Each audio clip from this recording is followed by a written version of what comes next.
ආයුබෝවන්. දයේ දුපුතුන්ගේ දැනුම් තක්සලාව. මිහිර පත්තරෙන් පිටුවක් වැඩසටහන එක්ක අපි අරන් එන්නේ ඔයාලා වෙනුවෙන්ම ඔයාලා හොයන දේවල් පිළිබඳ කතා කරන්න තමයි. ඉතින් අද මිහිර පත්තරෙන් පිටුවක් වැඩසටහන සමග එකතු වෙනවා මිහිර ඉංග්‍රීසි ගුරුවරයා. සම්පත් නවරත්න සර් තමයි අද මිහිර පත්තරෙන් පිටුවක් වැඩසටහනක් සමග එකතු වෙන්නේ. සුබ දවසක් සර්. සුබ දවසක් චින්තනී. අපි මුලින්ම කතා කරමු දැන් මේ ඉංග්‍රීසි සාහිත්‍ය කියන විෂය සම්බන්ධයෙන් කුඩා දරුවන් බොහෝ උනන්දුවක් දක්වනවා. ඒ වගේම තමයි දරුවන් මේ ඉංග්‍රීසි සාහිත්‍ය ඉගෙන ගන්න කතාව සහ කවියත් එක්ක. දැන් ඉංග්‍රීසි සාහිත්‍ය මෙන්න මේ ඉංග්‍රීසි සාහිත්‍ය දරුවන්ට හුරු කරවන්නේ කොහොමද? දරුවන්ට කොහොමද ඉංග්‍රීසි සාහිත්‍ය උගන්වන්නේ? ඒ කියන ප්‍රශ්නේ ඇතුළේම චින්තනී හරි ලස්සන උත්තරයක් මිහිර පත්තරෙන් දීලා තියෙනවා. ඉතින් මේ ඉස්සරළම ලංකාවේ ආදරණීය දරුවන්ගේ ලස්සනම පත්තරේ තමයි මිහිර. පුංචි කාලේ මේ මමත් මිහිර කියවපු කෙනෙක්. ඉතින් මේ මිහිරේ තිබුණේ ඇත්තටම ඉංග්‍රීසි සාහිත්‍ය විතරක් නෙමෙයි. අපි දැන් අද කතා කරන්න යන්නේ ඔයාගේ ප්‍රශ්නෙට උත්තරයක් වශයෙන් සාහිත්‍ය කොහොමද ළමයින්ට උගන්වන්නේ කියන කතාව තුළ සාහිත්‍ය වෙනස් විදියට උගන්වන්න විවිධ ක්‍රම තියෙනවා. ඇත්තටම සාහිත්‍ය තුළින් උගන්වන ගමන්ම ඉගෙන ගන්න දේවලුත් තියෙනවා. ඒ වගේම සාහිත්‍ය කියන වචනයම අපිට ගොඩාක් වැදගත් වෙනවා. ඉතින් ඉංග්‍රීසි ලැන්ග්වේජ් එකට සාහිත්‍යයක් කියන එක තුළ මම ආසයි මෙහෙම වචනයක් කියන්නේ එන්ජොයි කියන එක. කියන්නේ සතුටු වෙන්න ඉංග්‍රීසි ඉගෙන ගන්න. ඒ වගේම ඒක ඇතුළේ ඉංග්‍රීසි සාහිත්‍යයක් තියෙනවා. ඉංග්‍රීසි සාහිත්‍ය ගැන කතා කරද්දී අපි දැන් ප්‍රකට ලේඛකයෝ ඉන්නවා. පොයම් ලියපු අය ඉන්නවා. ඒ කාලයත් එක්ක සහ දැන් ළමයි ඒ ටික කියවනවද කියන කතාවකුත් තියෙනවා. ගොඩක් අය කියවනවා. ඒකට මිහිර පත්තරයත් ගොඩාක් ලොකු රුකුලක් වෙලා තියෙනවා. ඒ සාහිත්‍ය කියන වචනේ තුලම අපිට තියෙනවා ගොඩක් දේවල් ඉගෙන ගන්න. ඒක පොතපත ඇසුරු කරන්න පුළුවන්. කතාවක් කියන්න පුළුවන්. ඒ වගේම මම ආසයි පුංචි දරුවන්ට පුළුවන් නම් ඒ සාහිත්‍ය කියන ඔබේ ඇඟ ඇතුලේ තියෙන දේ මිනිස්සුන්ට කියන්න, සමාජයට කියන්න හරිම ඉගෙනීම ඒක කියලා මම හිතනවා. ඉංග්‍රීසි සාහිත්‍ය හා ඉංග්‍රීසි භාෂාව පිළිබඳ ඔබ මිහිරට ලිපි පෙළක් කරනවා. අපි අන්නේ ඒ ගැන කතා කරමු. ඔව්. මම මේ ඇත්තටම මිහිර ලේඛකව සාහිත්‍යනේ මට අවස්ථාව හම්බ වෙන්නේ 2023 ජනවාරි 1 වෙනිදා. කියන්නේ ජනවාරි 1 වෙනිදා මගේ ජීවිතය පටන් ගත්තේ මිහිරත් එක්ක. ඉස්සෙල්ලාම මිහිරට ස්තුතිවන්ත වෙන්න ඕනි. මම ගමෙන් ආපු කෙනෙක්, ගමෙන් ආපු තරුණයෙක්. මගේ අදහස් ටික මට රටට ලියන්න පුළුවන් වුණා, ලෝකයට ලියන්න පුළුවන් වුණා. අපේ ප්‍රධාන කර්තෘතුමිය ඇතුළු සියලු දෙනාට ගෞරවනීය ස්තුතියක් දෙන්න ඕනේ මට මේ අවස්ථාව ලබා දුන්නාට. අපි ලිපි පිලක් ලිව්වා. ඉස්සරළම මේ ව්‍යාකරණ, ග්‍රැමර්, නීති. හරි අමාරුයි චින්තනි මේ ව්‍යාකරණ ඉගෙන ගන්න. මම හිතන්නේ මිහිර ලිපි පෙළ ඒ කඩදාසි කොළ ටික ඔබ එකතු කළා නම් ඔබට ගොඩාක් දේවල් එකතු කරගන්න පුළුවන්කම ලැබුණා කියලා මම විශ්වාස කරනවා. එතකොට අපි ඉස්සරළම වාක්‍ය රටාවන් නිර්මාණය කරා, ව්‍යාකරණ නිර්මාණය කරා. සෑම සතියකම මිහිර පත්තරේ දරුවෝ බොහොම ආදරයෙන් කියවුවා. ඇතුළු පිටවල මං හිතන්නේ මට පුංචි කොටසක් තමයි ඉස්සෙල්ලා අපි මේ රූපාන්ති මිස්කින් හම්බුනේ. ඉතින් මම ටිකක් වැඩිපුර ලියලා ඔක පිටුවක්ම වෙන් කරගත්තා. ඒ කියන්නේ මම හරි ආසයි ඒකට ලියන්න. එතනදී ලේක් හවුස් එකෙන් ලැබුණු උපදෙස් ටික, ඇඩ්වයිස් ටික ජීවිතේ ලොකු ගමනකට පාර කිව්වා. අපි ඒ ගැන කතා කරමු. ඉතින් ලිපි පෙළ ඇතුලේ අපි ඊට පස්සේ දැන් අපේ ප්‍රධාන මාතෘකාව ඉංග්‍රීසි සාහිත්‍ය පැත්ත ආවා. එහෙම නැත්නම් කවියක් කොහොමද ලියන්නේ කියන එක ආවා. අපි රූපයක් දීලා එහෙම නැත්නම් පිච් එකක් දීලා දරුවන්ට ඒක විස්තර කරන්න කියලා දුන්නා. ඉන්න අනුතුරු අපි පුංචි පුංචි රචනා ලිව්වා, එසේස් ලිව්වා. දරුවෝ ගොඩක් ආදරෙන් ආසාවෙන් මේක කළා. අපිට එහි ප්‍රතිචාර හොඳින් ලැබුණා. ඒ වගේම අපි අවසාන වෙලාවේ අපි මේ ගීත ටිකක් ලියන්න ගත්තා. ප්‍රවීණ එහෙම නැත්නම් ලෝකේ ප්‍රසිද්ධ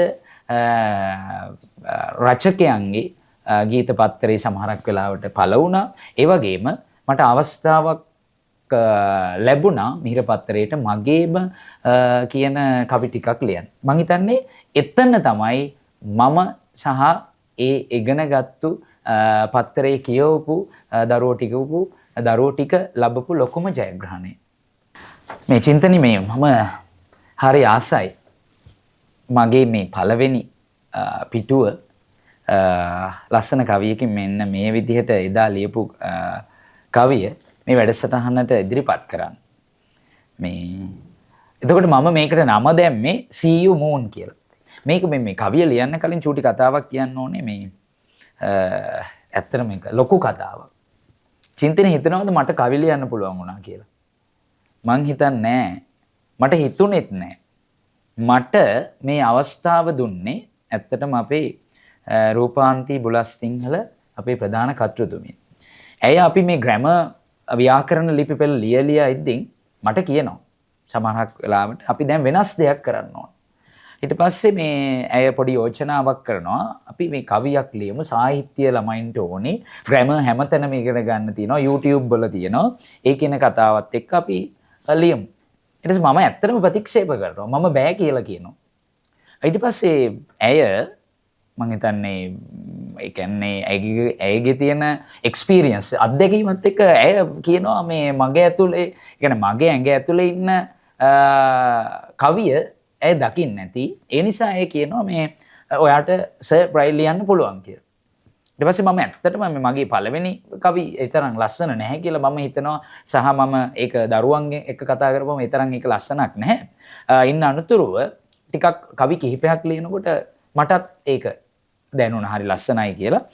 ඒ නිසා අපි මේ අපේ රූපාන්ති මිස්ටර් මේ වෙලාවේ thank you කියලා කියනවා. මොකද මම මගේ ඇඟ ඇතුලේ හිටපු නිර්මාණශීලී කෙනා අවදි කරන්න ඇය ලොකු පිටුහලක් වුණා. ඉතින් ඒ ස්තුතියත් එක්ක මම මේ පළවෙනි කවිය විදිහට තෝරාගත්තේ See You Moon කියලා. දැන් චින්තනේ moon කියලා කියන්නේ සඳනේ. පුංචි දරුවෝ හරි ආසයි හඳ මාමා එහෙම කියලානේ අපි කියන්නේ. එතකොට මම මෙතන මේ පළවෙනි කවි පද පේලිවල ලියනවා I watch you noon සමාවෙන I watch you noon මම ඔයාව දැක්ක noon කියලා කියන්නේ හවස කියන එක. It was a cartoon. පුංචි ළමයි සවස 4යි ඉඳන් 4:00 ඉඳන් 5:00 විතර වෙනකම් මේ කාටුන් බලනවානේ. එතකොට I thought you are a balloon. මේ පුංචි ළමයා චින්තනේ මේ හඳ මාමා දකින්න බැලුන් එකක් විදිහට. හරි ලස්සනයිනේ හඳ. එතකොට mom said you are a moon. එතකොට අම්මා කියනවා අම්මා තමයි අපේ පළවෙනි ගුරුවරිය.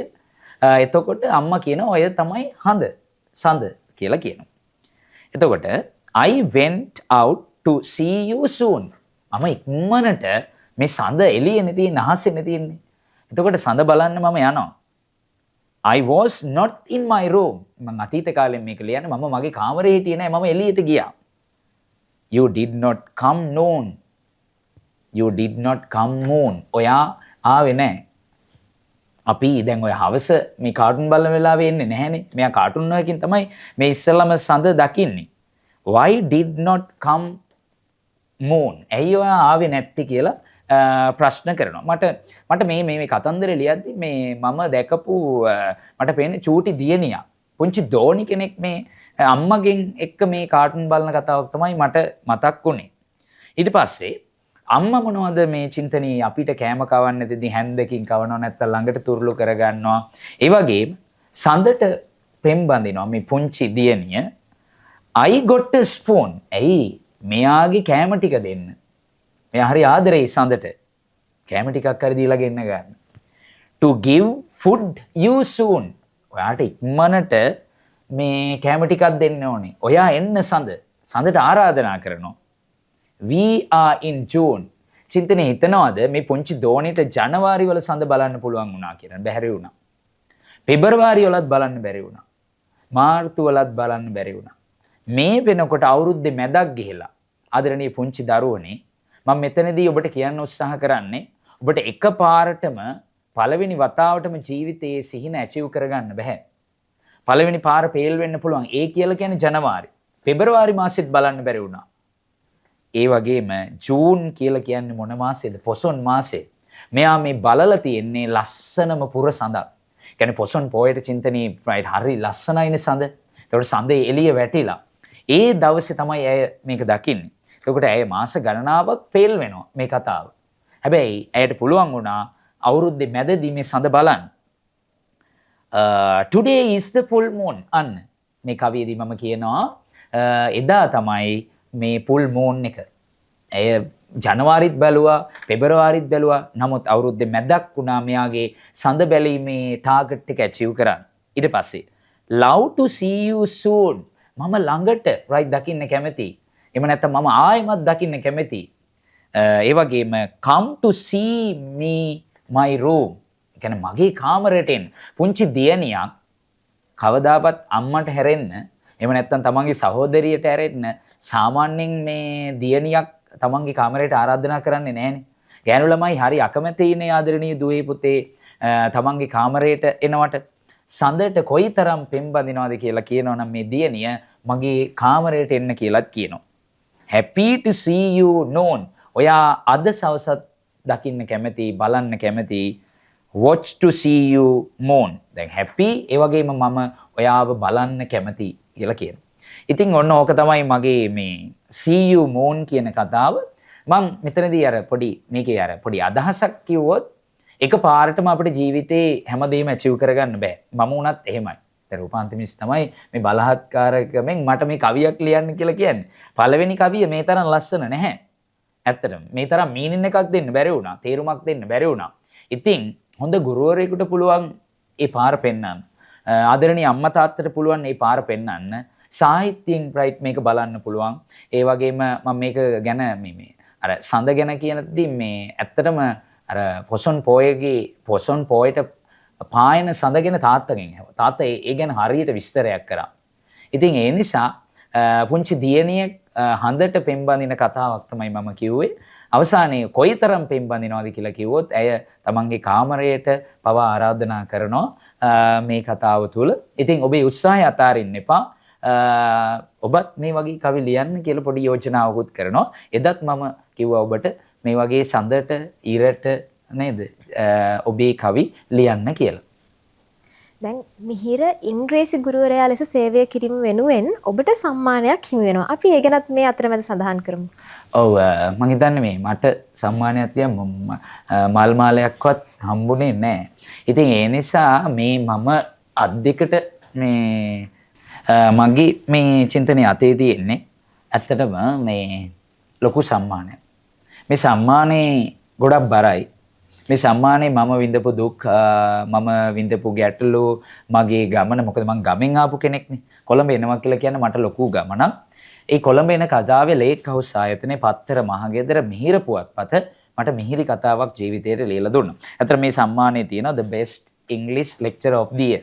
ඒක හම්බ වෙන්නේ මොකද මට ඒ තිබුණු සම්මුඛ පරීක්ෂණ වලින් මිහිර කියන නාමයට මේ සම්මානයේ පළවෙනි කොටස අයත් වෙනවා. මේ සම්මානයේ ගෞරවය ලේක් හවුස් ආයතනයට හිමි වෙන්න ඕනේ. අපේ ප්‍රධාන කර්තෘතුමිය ඇතුළු සියලුම දෙනාට මෙහි ගෞරවය හිමි වෙන්න ඕනේ. මොකද මට මිහිර පත්‍රයෙන් අවස්ථාවක් හිමි වුණු නිසා තමයි මේ සම්මානයේ මිහිර කියලා වදින්නේ. මිහිර කියලා මේ සම්මානයට ගෞරවයක් හම්බ වෙන්නේ. ඉතින් මෙහෙම ආපු ගමනක මිහිරෙන් අපි යම් කිසි දෙයක් දරුවන්ට කරන්න නැති. ඒ නිසා තමයි මට මෙහෙම සම්මානයක් හම්බුනේ. ඒ වගේම මේ තමයි චින්තනයේ ඒකට හම්බුණු සර්ටිෆිකේට් එක. ඉතින් ඇත්තටම මිහිර මගෙත් කතාවේ වෙනස් කරපු පත්තර පිටුවක්. ඇත්තටම. ඉතින් ඒ නිසා මේ මට ඇත්තටම ගොඩක් දේවල් ජීවිතේ ගන්න ලොකු එනර්ජි එකක් ප්‍රය හම්බුණා. දැන් මම ඇත්තටම හිතන්නේ වෙනස් විදියට. ඉතින් ඒකට මිහිරට අපි ස්තුති කරන්නම වෙනවා. ලේක් හවුස් එකට ස්තුති කරන්නම වෙනවා. මොකද මම හිතන්නේ ඒක මගේ ජීවිතේ ලස්සන ලොකුම හැරවුම් ලක්ෂයක්. දැන් මිහිර පුවත්පතත් එක්ව ඉංග්‍රීසි සාහිත්‍යයට දරුවන් නැඹුරු කිරීමේ වැඩපිළිවෙලක් ක්‍රියාත්මක කරනවානේ. කොහොමද මේ වැඩපිළිවෙල ක්‍රියාත්මක කරන්න බලාපොරොත්තු වෙන්නේ? ඔව් ඉතින් මේ මම හරි ආසයි දැන් ඉංග්‍රීසි ගුරුවරයෙක් විදිහට ළමයි සෙන්ටෙන්සස් ලියනවා වාක්‍ය රටාවන් ලියනවා චින්තනයේ මතක ඇති ඔයත් ඉංග්‍රීසි ඉගෙන ගන්නකොට ප්‍රසන්ට් සිම්පල් වලින් පටන් ගන්න නැති. ඉතින් මම පොඩි යෝජනාවක් කරනවා ඉංග්‍රීසි ගුරුවරුන්ටත් මේ ළමයින්ට වෙනස් දෙයක් ලියන්න දෙන්න. ඉතින් මගේ ඇඟ ඇතුලේ මම හිතුවේ නෑ මේ ලස්සන මෙච්චර කවි ටිකක් තියෙනවද කියලා. ඒක ලස්සනයි කියලා හුඟක් දෙනෙක් කිව්වා. ශේෂ්ත්‍රේ ප්‍රවීණයෝ කිව්වා. එතකොට මේ ඔබට ඒක පුළුවන්. ඒ නිසා සාහිත්‍යයෙන් ජීවිතේ එන්ජොයි කරන්න පුළුවන්. ඔබට සතුටු වෙන්න පුළුවන්. වෙනස් දෙයක් කරන්න පුළුවන්. ඇත්තටම දැන් මේ පොඩි තාක්ෂණික මේවලම් ටිකක් දරුවන්ගේ අතට ඇවිල්ලානේ තියෙන්නේ. එතකොට මම කියන්නේම මේ පත්තර පිටුව ගමට යන්න ඕනේ චින්තනයි. ඒ කියන්නේ මේ පත්තර පිටුව ලේක් හවුස් එකේ පත්තර පිටුව දරුවන්ට ගිහිල්ලා ඒක අත ගාලා ඒ රූපය බලන කතාව. මම හිතන්නේ මගේ පරණ පොත්ගොඩ ඇතුලේ පරණ මිහිර රූප සටහන් තාම තියෙනවා. ඉතින් ඒ කතාවත් එක්ක තමයි එළියන්නේ. මම දන්නවා මිහිරට දැන් 60 පැනලා ඇත්තටම. ඒ කියන්නේ මිහිර හරි වයසයි. එතකොට 60 පැනපු මිහිර ලංකාවේ ගොඩාක් චරිත ගොඩ දැන්. ඉතින් මිහිරට ආයතනවල මම ඊයේ පෙරේද ඇත්තටම කිව්වම බැංකුවට ගියා. මේ මහජන රයිට් බැංකුවට ගියාට පස්සේ මිහිර කියන කතාවත් එක්ක මගෙන් අහනවා. ඒ කියන්නේ මිහිර ඒ පරණ මිනිස්සු සහ අලුත් මිනිස්සු ඔක්කොම මිහිරෙන් සැනසුණු අය. ඉතින් ඒ නිසා මේ පත්තර පිටුවල සාහිත්‍ය තියෙනවා. මට චින්තනයේ පොඩි අවස්ථාවක් දෙන්න මගේ මේ ඕල්ඩ් පෙන්සිල් එක ගැන චුට්ටක් කියන්න. මම ලියනවා පෙන්සිල් එකේ කතාවක් මිහිරට. මොකද පෙන්සිල් එක අපි භාවිතා කරන්නේ පැන්සල භාවිතා කරන්නේ පුංචි දරුවෝ. මම වේගෙන් කියන්නම් පොඩි කාලය ඉතුරු කරගන්න ඕනි නිසා I am used to write. මම භාවිතා කරා මේ ලියන්න. It is used to bite. Pencil හපනවානේ. මම චුට්ටක් බයිනවා පොඩි අයට. පැන්සල් හපන්න එපා කියලා. අපි මේ පැන්සල් හපලා හරියන්නේ නැහනේ. I work for day and night. පුංචි බබාලත් එක්ක මේ පැන්සල දවාලෙත් වැඩ කරනවා රැයත් වැඩ කරනවා. But now I am not. But now I am in the outside. දැන් අනේ මට උදව් කරපු පැන්සල දැන් නැහැ. ඒ කියන්නේ පෙන්සිල් බොක්ස් එකකින් එළියට ගිහිල්ලා. I am helpful for bright. මම bright වෙන්න ජීවිතේ දිනන්න විභාග ලියන්න පැන්සල උදව් කරා. පැන්සලේ තියෙනවනේ උඩ ඉරේසර් එකකුත්. අපේ අර පරණ කාලේ පැන්සල් ටිකේ. The eraser also be quiet. මට උදව් කරපු මගේ හිටපු අර උඩ තියෙන ඉරේසරෙත් දැන් ගෙවිලා එයත් නිහඬ වෙලා. Up to grade 1 to 5 we are highlight. එක වසරේ ඉඳන් පහ වසර යනකම් අනිවාර්යයෙන් පැන්සල. පෑන් වලින් ලියන්න දෙන්නෙත් නැහැනේ. අකුරු කැත වෙයි, හැඩ වෙයි, right හැඩ වෙන්නේ නැති වෙයි කියලා. But now we are not in the site. අපි දැන් site එකේ නැහැ. මේ කඳවුරු භූමියේ නැහැ, පාසල් භූමියේ නැහැ. දැන් මේ පහ වසර දරුවෙක් 6 වසරට ගිහිල්ලා උණු කතාවක් පැන්සලේ කතාව. We gave the service side by side. අපේ සේවාව අපි ලබා දුන්නා. මේ පැන්සල් ටික කියනවා කතා කරනවා. We wrote the papers to be pride. ඒ කියන්නේ අභිමානයක් ගෙන දෙන්න පැන්සල් ටික right ලොකු මෙහෙයක් කරා papers ටික ලිව්වා. We were everywhere school wide. ඉස්කෝලේ හැමතැනම තිබුණේ එකේ ඉඳන් පහ වසර වෙනකම් පැන්සල් ටිකක්.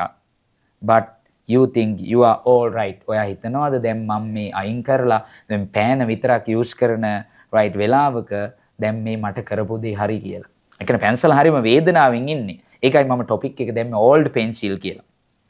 I will be used to co-write. අනේ මටත් පොඩි අවස්ථාවක් දෙන්න පෑනත් එක්කම ඔයාගේ pencil case එකේ ඉන්න. කෝපරේටිව් කියලා අපි කියනවා. සහයෝගයෙන් වැඩ කරන්න මටත් අවස්ථාවක් දෙන්න. මාව අයින් කරන්න එපා. දැන් අර උස කෙලින් පැන්සල දැන් කොට වෙලා චින්තනි. I know now I am not height. මම උස නෑ. දැන් ලියලා ගෙවිලා. I can give a help slide. මටත් පොඩි උදව්වක් කරන්න පුළුවන් ඔයාගේ papers ලියන්න. පොඩි සටහනක් අඳින්න, චිත්‍රයක් අඳින්න. තාමත් මට උදව් කරන්න පුළුවන්. මේ හක දාලා ඉන්න පැන්සලක කතාව. I am alone. Don't me to spite. ඒ කියන්නේ මාට රිදවන්න එපා. මම දැන් තනි වෙලා මේ අර පෙන්සිල් කේස් එකෙන් තමන්ගේ පෙන්සිල් කේස් එකෙන් අයින් වුණු පැන්සලකගේ කතාව තමයි මම මේ ලියන්නේ. එතකොට මේ අර මගේ ඇඟ ඇතුලේ සාහිත්‍යයක් තිබුණා නම් පුංචි දරුවන්ගේ ඇතුළෙත් සාහිත්‍යයක් තියෙනවා. සාහිත්‍යයෙන් ඔබටම ඒක ජීවිතේ රස විඳින්න පුළුවන්. ගොඩාක් ඉංග්‍රීසි වචන එකතු කරගන්න පුළුවන්. අලුත් විදිහට හිතන්න පුළුවන්. අලුත් සිතුවමක් නිර්මාණය කරගන්න පුළුවන්. ඒ නිසා මම ආයෙමත් ඔබට යෝජනාවක් කරනවා. අද ඉඳලම පුංචි කවියක් ලියන්න. පුංචි කවි පොතක් හදන්න. ඒක අම්මට තෑගි කරන්න. අම්මගේ උපන්දිනයටත් ලස්සන කවියක් ලියලා තෑගි දෙන්න පුළුවන්.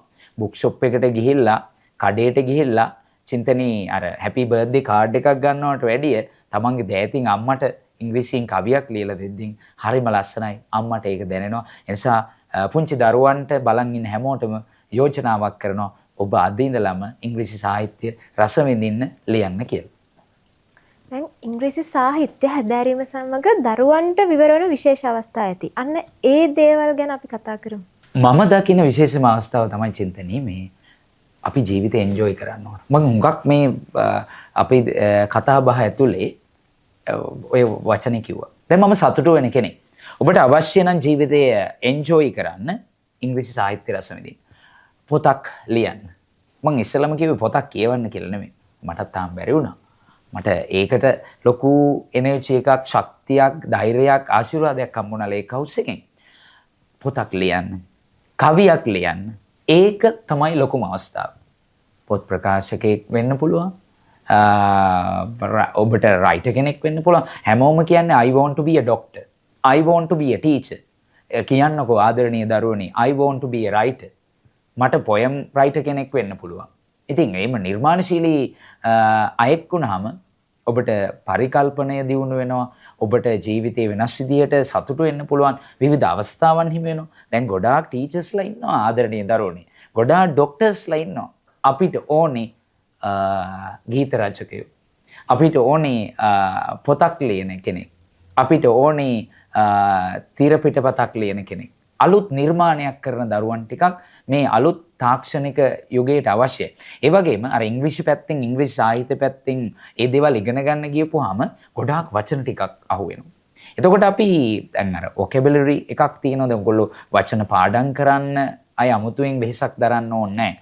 ඉගෙනීම් කියන platform එකේ අධ්‍යයනය කරද්දී ඔබට ගොඩාක් දේවල් ඒ මගින් ලැබෙනවා. ගොඩාක් job opportunities හම්බ වෙනවා. විවිධ ආයතනවල මම හිතන්නේ ආදරණීය පුංචි දරුවනේ මේ ලේක් හවුස් එකෙත් ඔයගොල්ලන්ට දොර විවෘත වෙලා තියෙන්නේ. අනාගතයේ ඔබ රයිටර් කෙනෙක් ඉංග්‍රීසි papers තියෙනවා. නේද? නම ගියපු රචකයෙක් වෙන්න පුළුවන්. ඒ වගේ විවිධ අවස්ථාවන්. මම මෙහෙම පොඩි කතාවක් කියන්න ගමේ කෙනෙක් විදිහට අර මිනිස්සු ඒ පැත්තේ කියන්නේ මට වන්නේ ගුරුවරයා කියලා. අපි වන්නේ මිනිස්සු. කොළඹ එනවා කියන එක ලොකු කතාවක්. මේ කොළඹ මිනිස්සු මාව දරාගෙන මට ලොකු ගමනක් ලියලා දුන්නා. මොකද මේ ප්‍රෝග්‍රෑම් එකේ අවසාන භාගයේ වගේ අපි ඉන්න නිසා මම කියන්නේ. එතකොට අපි හිතමු කොළඹ තියෙන ලස්සන හොටෙල් එකක සිකියුරිටි මහත්තයෙක් එයා අද විශාල පඩියක් ගන්නවා. හැබැයි ගමේ රස්සාවක් නැති කෙනෙකුට ඉංග්‍රීසි ටිකක් පුළුවන් වෙලා ලෝකයක් ජයග්‍රහණය කරන්න පුළුවන්. ඉංග්‍රීසි සාහිත්‍ය දැනගෙන ජයග්‍රහණය කරන්න පුළුවන්. පොතක් කියවලා ඔබට ස්පීකර් කෙනෙක් වෙන්න පුළුවන්. ටෝස් මාස්ටර් කෙනෙක් වෙන්න පුළුවන්. අපේ දරුවෝ අපි නිර්මාණය කරලා තියෙනවා. හොඳ ස්පීකර් කෙනෙක් වෙන්න පුළුවන්. නේද? ඇත්තටම දැන් අපි හිතමු ක්‍රිකට් තරගයක් තියෙනවා කියලා ගමේ. ඕකේ ඉංග්‍රීසියෙන් ටිකක් ක්‍රිකට් විස්තර ප්‍රචාරකයෙක් වුණොත් ඔබට හොඳ නිවේදන අවස්ථාවක් වෙනවා. විවිධ opportunities හම්බ වෙනවා. විවිධ අවස්ථාවන් ටික හම්බ වෙනවා. ඉතින් ඒ නිසා මම ඔබට යෝජනා කරනවා ඉංග්‍රීසි සාහිත්‍ය පැත්තෙන් ගත්තාම ජීවිතය ඔබට එන්ජොයි කරන්න පුළුවන්. විවිධ රැකියා අවස්ථාවලට යන්න පුළුවන්. විවිධ උපාධි පාඨමාලාවන් තියෙනවා. ඒ වගේම විවිධ ඩිප්ලෝමා පාඨමාලාවන් තියෙනවා. විවිධ විෂය ශාස්ත්‍රයන් තියෙනවා. ඒකට ඉංග්‍රීසි සමග ඉංග්‍රීසි සාහිත්‍ය ඇඩ් කරගත්තාම ජීවිත කතාවම හරි ලස්සනට යන්න පුළුවන්. දැන් මම වුණත් ඇත්තටම ඉංග්‍රීසි සාහිත්‍යයට යොමු වෙන්නේ මේ මෑත කාලිනව. මම රජරට විශ්වවිද්‍යාලයේ මගේ ගුරුවරයා සඳුන් පතිරණ සර් තමයි හරි ලස්සනට උඩ්සා ලව්ලි ඩාර්ක් ඇන්ඩ් ඩීප් ඔන්න ඔය විදිහට හරි ලස්සනට කියලා දුන්නා. අපිට විලියම් ෂේක්ස්පියර් කවුද කියලා දුන්නා. එතකොට තව ලස්සන what is this life කියලා රයිට් ඔහොම ලස්සනට අපේ පොයම්ස් ටික අපිට කියලා දුන්නා. අපිට දැනෙන්න කියලා දුන්නා. ඒ නිසා අපිට ජීවිතය එන්ජොයි කරන්න ඕනි නම් මම ඉංග්‍රීසි පැත්තෙන් රයිට් මේ ජීවිතය ආපු කෙනෙක් විදිහට මම පුංචි යෝජනාවක් කරනවා ඉංග්‍රීසි සාහිත්‍යයත් එක්කම යන්න. ඒකෙන් ඔබට සතුට සමග ජීවිතේ ගොඩාක් දේවල් වලට ඔබට පාර කියනවා. පත්තරෙන් පිටුවක් මිහිර මේ ලස්සන වැඩසටහනට ආරාධනා කරාට ලේකව් සහතරයට ස්තුතිවන්ත වෙනවා. ඒ වගේම මිහිර අපේ සියලු දෙනාටම ස්තුතිවන්ත වෙනවා. චින්තනයේ ඔබටත් ස්තුතියි. හැමෝටම thank you very much. අද මිහිර පත්තරෙන් පිටුවක් වැඩසටහන සමග එකතු වුණු මිහිර ඉංග්‍රීසි ගුරුවරයා සම්පත් නවරත්න සර්ට බෙහෙවින්ම ස්තුතිවන්ත වෙනවා. ඒ වගේම මිහිර පත්තරෙන් පිටුවක් වැඩසටහන සමග එකතු වෙලා ඉන පුංචි ඔයාලා හැමෝටම සුබ දවසක් ප්‍රාර්ථනා කරනවා.